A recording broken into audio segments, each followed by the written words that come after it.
Every evening, just as the sun slipped behind the Appalachian peaks, two shadows would appear at the edge of the forest. Atlas, a weathered German shepherd with the stance of a soldier, and Luna, a husky with ice-blue eyes that glowed in the twilight. They never barked. They never begged. They simply stood guard outside the lonely cabin of Jonas Keene, a veteran who had chosen silence over the noise of the world. For weeks their ritual never failed. But tonight, as a brutal winter storm carved through the mountains, the clearing stood empty. What happened to them? Why would two dogs so precise in their daily vigil suddenly vanish on the night when their presence was needed most? The silence that wrapped around Jonas's cabin was not the peace he had once paid for. It was heavier, sharper, less a comfort, and more a warning, a cry hidden inside the howling wind. The storm raged with unrelenting fury, the snow swallowing paths and erasing tracks. The world seemed to be holding its breath. Atlas and Luna were more than just strays. They were symbols, sentinels of loyalty, silent keepers of memory guardians, against the ghosts that haunted Jonas. Their absence was no small thing. It was the spark of something larger, something that would drag the veteran out of isolation and into a mystery waiting to be uncovered. Tonight is not just another night in the mountains. It is the beginning of a journey into loyalty, survival, and the unbreakable bond between a man and his dogs.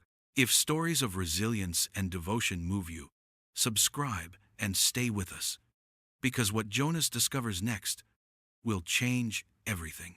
The storm had not yet claimed the night when the silence around Jonas Keene's cabin deepened into something heavier than snow. Just hours earlier, the familiar silhouettes of Atlas and Luna had been missing from the clearing. Their absence clung to him like frost in his lungs. Yet before that mystery could be chased into the blizzard, the story turned inward to the man who lived alone in a timber shell high in the Appalachians, a soldier turned ghost who had chosen exile over the noise of a world he could no longer understand. Jonas was 46, though most would guess 10 years older if they saw the hard lines carved into his face. His jaw was strong, his frame tall and lean, but every movement carried the weight of someone who had marched too long in foreign deserts and carried too many memories home. His hair, once dark, was streaked with iron gray, cropped short, out of habit rather than vanity. What set him apart was not his body but his eyes, pale and watchful, eyes that refused to soften even in solitude, eyes that measured every tree line as if it might conceal an ambush. His cabin was as much a fortress as a home. Logs stacked with precision formed its walls, not polished for beauty but for strength. The windows were small, almost defensive slits against the outside world. Inside, the air smelled of pine resin, old smoke, and the faint metallic tang of gun oil. There were no photographs on the walls, no books, no relics of comfort. Every object that remained had a function: a wood stove, a small iron kettle, a rifle leaning in the corner, a heavy wool blanket folded across a cot with the precision of barracks life. Comfort for comfort's sake had been abandoned years ago. This was not a home built for warmth. It was a redoubt against memory, a forward operating base where the enemy was not insurgents or rival soldiers, but the ghosts of his own past. Jonas's days unfolded with the rhythm of a drill sergeant's whistle. He rose before dawn, waking not from rest, but from the shallow trenches of sleep where nightmares stalked him. The cold air of the mountains shocked his lungs, and for a moment it felt like discipline again, like survival. He started with wood. The axe rose and fell with metronomic certainty, each crack of oak and maple echoing through the frosted clearing. Chop, split, stack. The repetition dulled thought-blunted memory. His body moved with muscle memory, his breath clouding in the frigid morning light, until the ache in his shoulders was the only reality left. When the pile was high enough, he walked the perimeter of his 10 acres, boots crunching on frost-hardened ground. He traced the invisible boundary like a sentry on patrol. His eyes scanned the undergrowth for broken branches, scat faint tracks in the soil. He was not hunting intruders of the human kind. Few dared climb this far into the wilderness. What he sought was change, any shift in the terrain that might signal weakness, danger, or intrusion. It was habit more than necessity, a ritual born from the battlefield and carried into exile. Jonas Keene was still a soldier guarding a post, though the war had long since moved on without him. Inside meals were simple and silent. He boiled oats or beans over the iron stove, ate without seasoning, and washed his tin cup and plate with careful efficiency. He rationed his supplies like a man who never stopped expecting the convoy not to arrive. When the weather allowed, he tended a small garden, stooped over the soil, as if digging could bury the past. Rows of cabbage, potatoes, and carrots grew in disciplined lines. A soldier's crops laid out with mathematical precision. Evening was the hardest.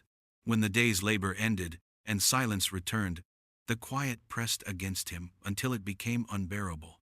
Sometimes it soothed him like a blanket muffling the world, but more often it turned traitor, amplifying the memories he fought so hard to contain.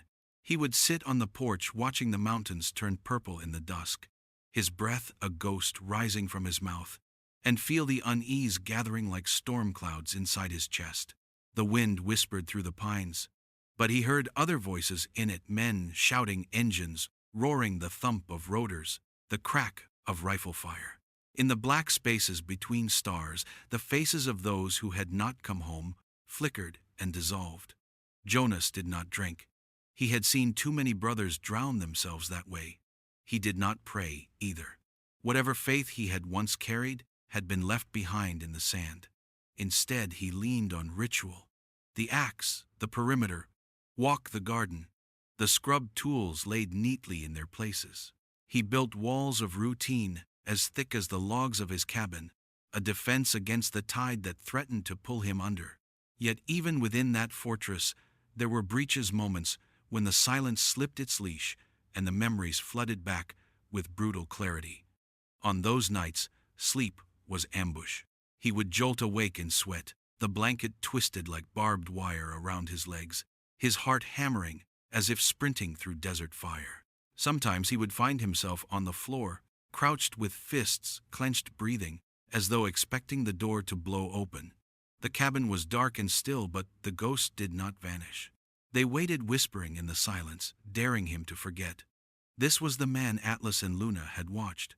This was the fortress they had circled, two silent sentinels who came each evening as though answering a call Jonas himself had not spoken. To the world beyond the mountains, Jonas Keene was a recluse, a casualty hidden in plain sight. But to the dogs who stood vigil at his clearing, he was something else, a soldier without a unit, a man adrift without an anchor. And it was their sudden absence on the night the blizzard came that cracked the first line in the wall Jonas had built around himself. For their disappearance was not just a broken habit, it was a disruption in the fragile rhythm that kept him alive. The fortress he had built from silence trembled, and behind its walls the soldier stirred, wondering if he could remain alone any longer. It began with a shadow at the tree line. Jonas Keene had long grown accustomed to silence, to the predictable cadence of his days, to the certainty that nothing new could intrude upon the fortress he had built from solitude. Yet one late afternoon, as the sun bled orange against the ridges and the cold air sharpened, he saw a figure in the clearing beyond his porch. At first he thought it was his mind playing tricks, a phantom stirred by the loneliness that clung to him like frost. But when he blinked, the figure remained. Atlas stood there, proud and still, a German shepherd, whose bearing was too precise to be dismissed as a stray. Beside him, with fur that shimmered like silver smoke in the fading light, Luna the husky sat with her piercing blue gaze fixed on the cabin. They did not bark. They did not advance. They simply watched. Jonas stayed seated on the steps, his axe across his lap, his breath shallow. He had seen wild dogs before, desperate curs scrounging for scraps, their eyes darting and restless. But these two radiated something different. Their posture was deliberate, controlled, like soldiers standing watch. Minutes stretched, and still they did not move. Jonas felt the prickle of unease along his neck, the old instinct to identify threat, to prepare for an attack. But the attack never came. Instead, as twilight deepened and the forest swallowed the last light, Atlas turned with crisp precision. Luna followed with quiet grace, and together they vanished back into the woods as silently as they had appeared. The next day Jonas told himself it had been a fluke, just a pair of wandering dogs passing through. But when the hour returned, and the sky again shifted to that bruised purple of evening, they emerged from the trees at the exact same spot, took up the same position, and watched his cabin with the same steady silence. His chest tightened. This was no coincidence. Day after day, the ritual repeated. The sun would tilt low shadows, lengthening, and there they would be, Atlas rigid and commanding, like an old sentry, Luna softer in her stillness, yet no less disciplined, her icy eyes unblinking. They made no sound, not even the rustle of impatience, no whining, no pawing at the ground. They neither begged nor sought his attention. They simply observed, unwavering, until night arrived and they slipped back into the dark. At first, Jonas bristled. His cabin was his stronghold, the one piece of ground where he allowed no trespass. The dog's presence felt like intrusion, as if his perimeter had been breached by something he could not repel. He tried ignoring them, his back stiff as he chopped wood or scrubbed his tools. He muttered curses into the empty air, resenting the way his eyes kept flicking to the clearing. But their discipline wore down his resistance. Unlike men, they demanded nothing. They came not for food, not for shelter, but for a purpose he could not name. He began to wait for them. At first he told himself it was vigilance, the old soldier's need to study potential threats. He adjusted his tasks so that he would be finishing just as dusk approached, his axe falling silent, in time for him to sit on the porch, wiping sweat from his brow and watch for their arrival. When the shadows shifted and two forms detached from the trees, he felt a strange jolt in his chest. A flicker of relief, of expectation answered. They would take up their stations, Atlas sitting tall like a captain surveying his troops. Luna settling into the grass with ears alert, her gaze never wavering from Jonas's porch. He studied them the way he once studied maps, searching for patterns, for weakness, for clues. Atlas bore the scars of age gray along the muzzle, but his body was still thick with muscle, his bearing proud. Luna, younger, was leaner, but her eyes carried a wisdom beyond her years, a depth that unsettled Jonas. Sometimes the wind would lift and their fur would ripple like banners. Sometimes the silence between them and him stretched so taut, he thought it might break. But it never did. The ritual held. He found himself giving them names in his mind. Atlas after the Titan who bore the world on his shoulders, because the shepherd's presence felt like burden and strength entwined. Luna for the moonlight in her eyes, for the quiet silver glow she carried. The names came unbidden, yet once they settled, he could not think of the dogs any other way. They had ceased to be strangers. They were sentinels bound to him by some silent command neither had spoken. Over weeks, Jonas's life began to shift. His routine still carried the hardness of survival. Wood-chopped, garden-tended, perimeter checked, but his mind bent around the anchor of dusk, the hours that had once been filled with dread. The moments when silence threatened to crush him were now steadied by expectation. Each day was no longer just a repetition of chores, but a countdown to the moment when Atlas and Luna would emerge from the woods. He found his axe strokes aligning with the rhythm of time, his feet tracing the path back to the porch with minutes to spare, his body settling into the same position on the steps, as if reporting for roll call. The silence they shared was unlike the silence he had known. Alone, quiet, had been suffocating, a void that sucked in every memory, every failure, every scream of the past. But with the dogs watching, the silence became something else. It was weighted, yes, but not crushing. It carried a dignity, a sense of order. Jonas realized with a shock that left his throat tight that he respected them. Their discipline was flawless, their loyalty unshaken, even though he did not know who or what they served. They embodied what he once believed about himself: unwavering duty, steadfastness, without complaint. One evening, when the sky burned red and the pines stood black against the horizon, Jonas whispered aloud, though no one could hear him. Gray ghosts. The words felt heavy on his tongue. It was what they were to him, phantoms from another world, both here and not here, silent but commanding. The names Atlas and Luna remained in his private thoughts, but to his lips, they were the gray ghost soldiers, without a master haunting his clearing, as though keeping watch not only on him, but on something deeper, something buried in the soil of the mountains. With each passing day, Jonas's resentment crumbled into a mixture of awe and gratitude. They had not crossed the invisible line he had drawn around his solitude, but their very presence carved a crack into his walls. He found himself standing taller when they arrived, as though answering an unspoken inspection. He sat longer on the porch, letting the cold air bite his skin, unwilling to retreat inside until after they vanished back into the forest. On nights when nightmares woke him in choking sweats, he thought of them, two steady forms, in the dusk, unwavering, unflinching, and it steadied his breathing, slowed his heart. He began to wonder, who had trained them to such patience? What bond had forged such loyalty? They bore no collars, no tags. They never approached the cabin, never broke their line of distance. If they were abandoned, they did not act like it. If they belonged to someone else, that master was absent from the ritual. Jonas's curiosity deepened into obsession. He started scanning the woods beyond them, searching for any trace of an owner, any glimmer of explanation. But there was only the stillness of trees and the low cry of hawks overhead. Weeks stretched into months and the pattern never broke. Rain streaked across the clearing, sleet hissed against the roof, and still they came. Their fur darkened with water, their bodies shivered with cold, yet they did not falter. Atlas would sit with unyielding posture, his eyes never leaving the cabin, while Luna curled with her muzzle resting on her paws, ears twitching, but gaze fixed on Jonas.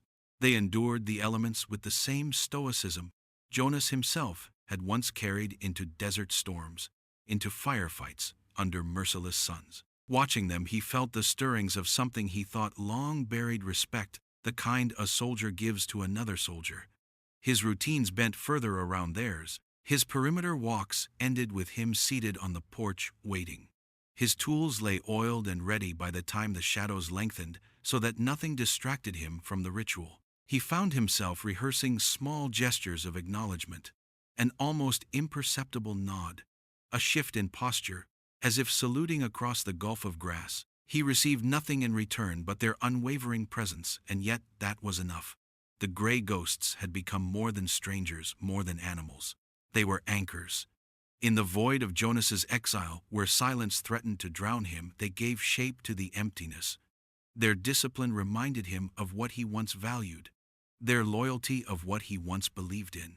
He could not admit it, not even to himself, but he had come to depend on them. Their ritual was no longer just theirs, it was his too. And so when the storm came, when the appointed hour arrived, and the clearing stood empty for the first time, the absence struck harder than the howl of the wind. Jonas sat on the porch, snow biting at his face, eyes fixed on the tree line where Atlas and Luna always emerged. But the shadows never parted. The rock where they sat was bare. The silence that settled over the yard was no longer shared. It was hollow again, suffocating, filled with the roar of ghosts.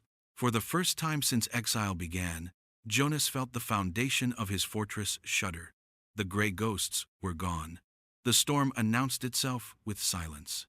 Jonas Keene knew the mountains well enough to hear the change, the way the birds went quiet, the way the air grew heavy and still, as if the ridges themselves were holding their breath. By late afternoon, the first flakes had begun to drift large and wet, settling on the porch railing in lazy spirals. He stacked more wood inside, checked the stove, and told himself he was prepared.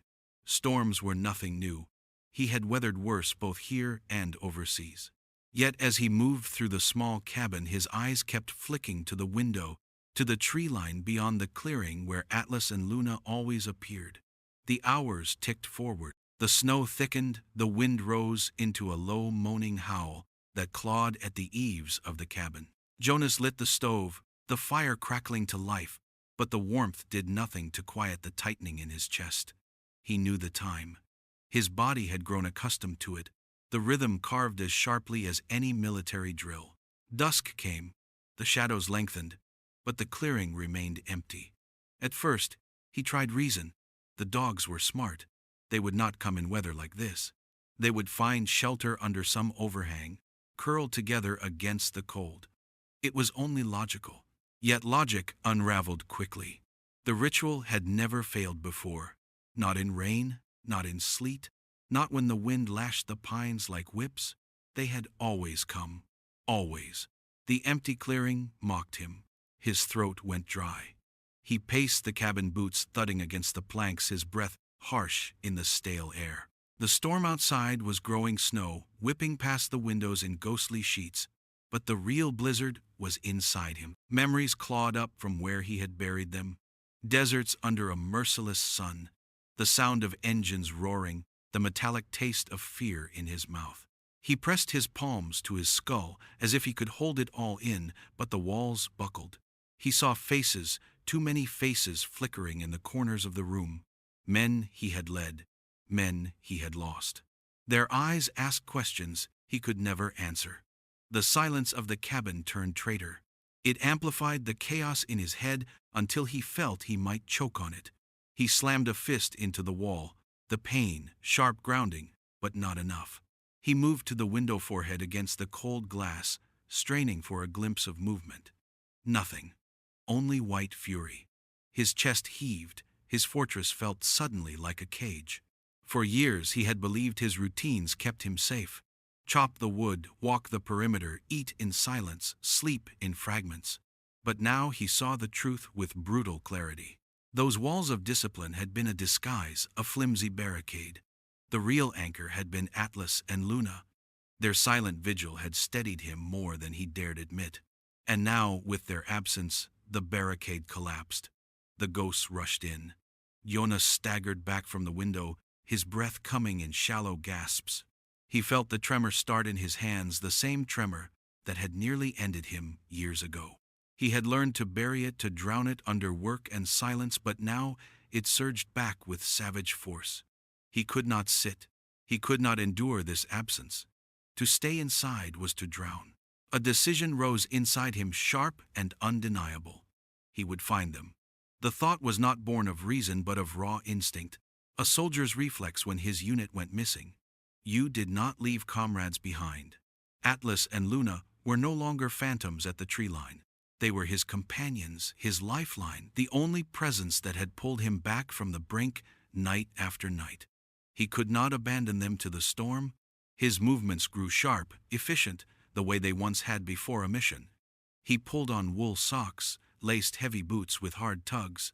His coat was thick military surplus, patched at the elbows but still strong. He wrapped a scarf around his mouth, the wool scratchy against his skin, and checked the flashlight batteries with steady hands that belied the storm inside him. He slipped a protein bar into his pocket, fuel in case the search dragged on. At the door he hesitated for a single breath. The wind roared against the walls, rattling the latch like a fist demanding entry. He gripped the handle. Once he opened it, there would be no turning back. He was no longer a recluse guarding silence. He was a soldier again with a mission. Find Atlas. Find Luna. Bring them back. It was not just about saving them. It was about saving himself. The door groaned open, and the storm struck him like a physical blow. Snow tore at his face, needles of ice stinging his skin. The wind howled with a force that shoved him sideways, nearly knocking him from the porch. He lowered his head, braced against the blast, and took the first step into the chaos. The world outside was unrecognizable. A swirling wall of white that erased landmarks, obliterated direction. For a heartbeat, panic threatened to overwhelm him, but training snapped into place. He turned his back to the wind, using his body to carve a pocket of calm, to close his eyes and thought. The wind came from the northwest. He knew the lay of the land from endless perimeter walks. He could use the gale itself as compass. He planted his boots, adjusted his bearing, and began to move. Each step was a battle. Snow clutched at his legs, sometimes shallow, sometimes waist-deep, forcing him to haul his body forward with brutal effort. The cold cut through layers, seeping into joints, numbing fingers, even through gloves. His breath crystallized in the air, ragged clouds that vanished into the storm. He moved from tree to tree, pressing his back against trunks for brief shelter, then pushing forward again. His first objective was clear, the clearing where Atlas and Luna always stood. If they had come, if they had waited and been driven by the storm, he would find sign there. When he reached the spot, his heart dropped. The boulder at its center was buried beneath a mound of snow, the ritual ground erased. He dropped to his knees, sweeping snow aside with desperate hands. The flashlight beam carved frantic arcs across the white. For long moments he found nothing. Just storm, just erasure. Then faint impressions under the hemlock branches, half-filled paw prints already vanishing beneath the relentless fall. His pulse surged. Tracks. They had been here. He followed bent low beam, cutting the snow, searching for the next mark, then the next. Again and again the trail vanished, swallowed by wind and powder, and each time he circled wide, hunting, until another print surfaced like a lifeline. Time dissolved into exertion. His world shrank to the circle of light, to the rhythm of his breath, and the burn in his muscles. He lost the trail a dozen times. He found it again. He thought of Atlas's unbending posture, of Luna's steady gaze, and used the memory as fuel.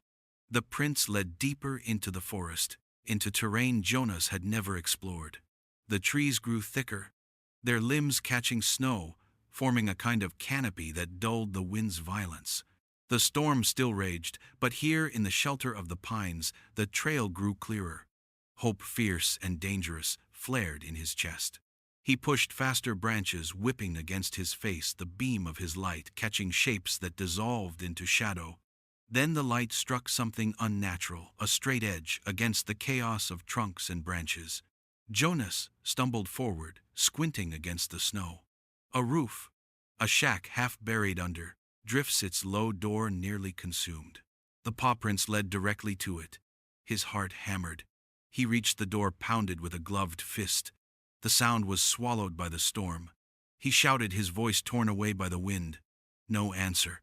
He shoved his shoulder against the wood, felt resistance, snow packed thick behind it. He dug with his boots, cleared space, and pushed again with a roar. The door cracked, splintered, and swung inward into darkness.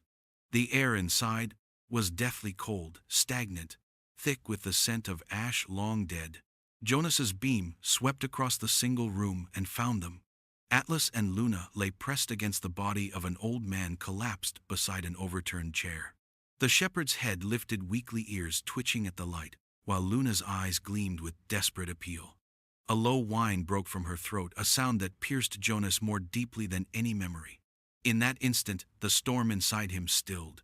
The chaos, the panic, the ghosts of war, all of it receded, replaced by a soldier's clarity. The mission had shifted. The dogs had not abandoned him.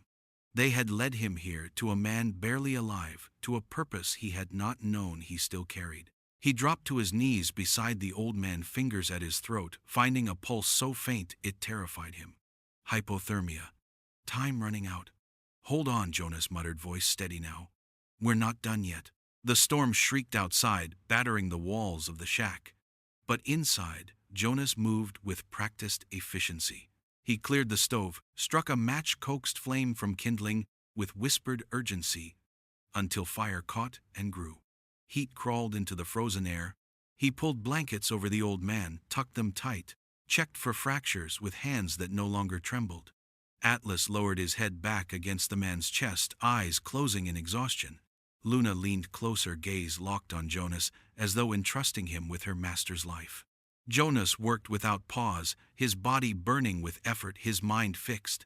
The storm would not win. The silence would not take another life tonight. He had found them. He would keep them. He had broken out of his fortress and into the storm, and now for the first time in years he felt the fierce heat of purpose. And though the blizzard raged on, Jonas Keene was no longer lost. He was on mission. The storm raged outside the shack, snow lashing against the walls in relentless fury. But inside, under the weak glow of firelight, Jonas Keene knelt beside the old man and felt the faint flutter of life beneath paper-thin skin. The dogs had not abandoned him as he feared. Atlas and Luna had not betrayed their ritual. They had led him here. That realization struck harder than the wind, had harder than the memories clawing inside his skull. Their absence was not neglect. but purpose. They had gone where they were needed most, and Jonas had followed. He worked with the steadiness of training, long ingrained. The stove came alive with a low roar heat spilling into the room. Blankets, rough but thick, were layered over the frail body. The old man stirred a groan slipping from his lips, the faintest sign of fight left in him. Atlas pressed close, his body curved protectively against the man's side, while Luna's eyes never left Jonas, as if measuring whether he was truly ally or intruder. Jonas crouched, met her gaze, and gave a slow nod. "You did good," he said hoarsely. She whined once, soft and aching, then laid her head back down. Hours passed, marked only by the crackle of wood and the fading shriek of the storm. Jonas tended the fire, fed the man small sips of melted snow, listened for the shift of breath that told him death had been held at bay a little longer. His muscles screamed from the battle against the blizzard, but inside him a different tension had begun to ease. For the first time in years, his silence was not empty. It was filled by purpose, by companionship, by something beyond his own haunted mind. Near dawn, the old man's eyes opened. Blue, startlingly sharp, beneath lids heavy with age, they blinked against the firelight and then focused on Jonas. Confusion rippled across his face, but it gave way to clarity as his gaze shifted to the dogs. "Sadie," he rasped, voice thin as dry paper. Atlas lifted his head at the name, but it was Luna who thumped her tail softly, her ears twitching at the sound of the word. "Sadie." Jonas felt the name settle like a key in a lock. "She's here," Jonas murmured. "Both of them stayed with you." The man reached a trembling hand toward Luna, who leaned into it with quiet devotion. His eyes closed briefly, a tear escaping down weathered skin. When he opened them again, his voice was steadier. "You pulled me back. I owe you." Jonas shook his head. "Don't owe me anything. They led me." His voice cracked slightly as he looked at Luna. Sadie. He corrected himself now, whose steady vigil had drawn him from isolation. The old man shifted against the blankets, wincing as pain flared across his bruised hip. "Arthur," he said after a pause, naming himself with the formality of soldiers introducing on the line. "Arthur Hale. Jonas Keene." The reply was automatic, stripped of embellishment. Their eyes met two veterans who had marched in different wars but carried the same weight. The room filled with a silence that was not hostile. It was the silence of recognition. As the storm relented, daylight filtered weakly through frost-covered windows. Jonas helped Arthur sit, propping him against the wall, then moved through the shack, noting the sparse belongings: a wooden table, a shelf with only a few tin cans, a stove blackened with use. On the mantel above it rested photographs, their glass fogged but still legible. One drew his attention, a young woman with kind eyes, smiling in the sun, her hand resting on a younger Arthur's arm. "My wife," Arthur said softly when he noticed Jonas looking. "Eleanor. She's been gone 10 years. His words caught the grief still fresh despite the decade. He pointed weakly toward the window. "That rock, the one in your clearing, that was her place. Said it was the best sunset on the mountain. Sadie goes back every day. She's not waiting for her. She's remembering." The truth landed with a weight Jonas had not expected. The mystery of the ritual was not random, not superstition, but devotion. Sadie's silent vigil had been a memorial, a daily pilgrimage to honor love that had not died. Jonas saw it. Now the shepherd's rigid stance, the husky's patient eyes, not fixed on him, but on what that place represented. Sadie had been Eleanor's dog, and the ritual was hers as much as Arthur's. He sank onto a stool, the fire's warmth at his back. For weeks he had thought the dogs were haunting him, binding him to questions he could not answer. Now he understood they were keepers of memory, guardians, not just of Arthur's past, but of love itself. He glanced at Arthur, at the old soldier's lined face, illuminated by firelight, and felt something shift inside. Respect, sharp and humbling, flooded through him. "You're a soldier," Arthur said suddenly, his gaze flicking to the way Jonas carried himself, the clipped edges of his words, the way his eyes tracked the room. "Afghanistan," Jonas answered after a pause. Arthur nodded slowly. "Korea. Long time ago. Their wars, separated by decades, Yet the understanding was instant. They did not need to speak of combat. The silence carried those truths. They spoke instead of after the strange alienation of coming home, the weight of nights when quiet was louder than any gunfire.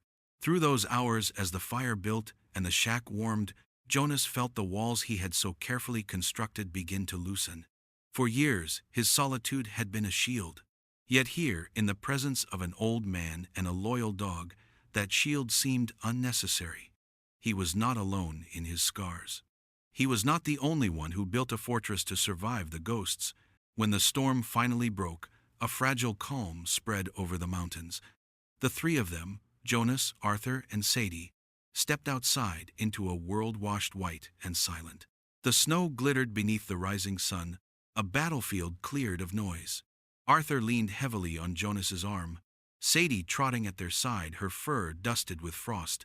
Jonas guided them carefully down the slope, through drifts toward his cabin. What followed were days of slow healing. Jonas tended Arthur's hip-chopped wood, enough for two, and cooked meals that were shared instead of eaten alone. Arthur, in turn, shared stories not of battles, but of Eleanor, of the way she loved the mountains, the way she insisted on planting flowers by the porch each spring.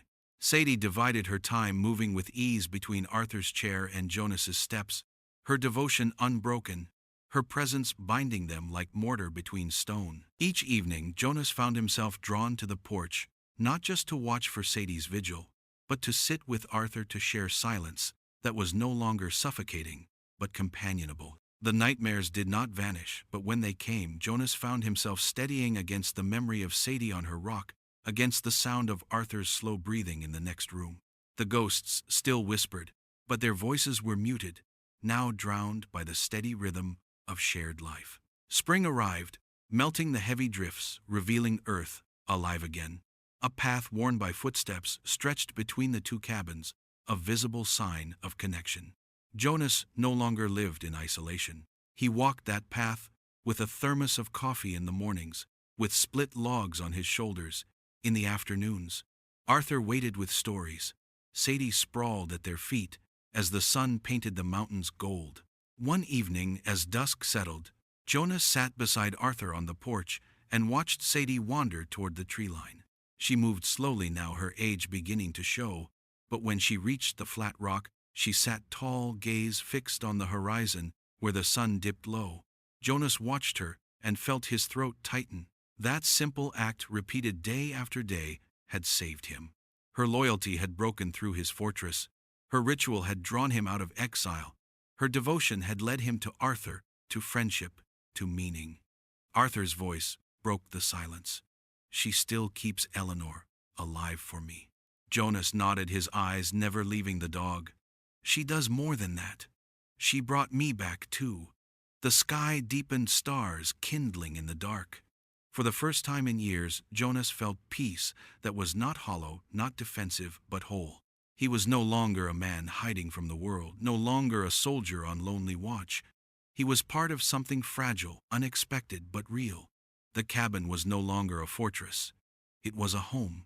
Perhaps the deepest bonds are not the ones we seek, but the ones that find us in the moments we are most lost. Atlas and Luna. No, Sadie had led him here. Arthur's grief had become his understanding. And in their shared silence, Jonas Keene had discovered that healing did not come from shutting out the world, but from letting in even the smallest flame of loyalty and love. The mountains, once a prison, now breathed around him. The storm had passed, the ghosts had quieted, and Jonas, with Arthur and Sadie at his side, had found his way back to life. The mountains had fallen quiet again, but it was no longer the silence Jonas Keene once feared. It was a silence filled with breath, with companionship, with the soft weight of Sadie's head resting on Arthur's knee, and the steady warmth of firelight spilling from the cabin window. What began as a mystery, a pair of dogs appearing at dusk and vanishing into storm, had become something greater, a testament to loyalty, memory, and the unexpected ways broken lives can knit themselves back together. Stories like this remind us that even in the harshest winters, bonds can form where we least expect them, and healing can arrive in the shape of two watchful eyes, or the hand of a stranger who understands your silence. If this journey touched you, if it stirred something inside you, we invite you to share it. Like this video, subscribe, and help carry these stories farther. Every click, every comment, every share ensures that voices like Jonas's, Arthur's, and Sadie's are not lost to the wind. And if you're ready to continue, don't stop here. Join us for the next story, another tale of survival, loyalty, and the unexpected courage that rises in the darkest nights. Because out there beyond the tree line, there are always more truths waiting to be uncovered, more bonds waiting to be forged, and more lives waiting to be saved. Stay with us. The journey is only beginning.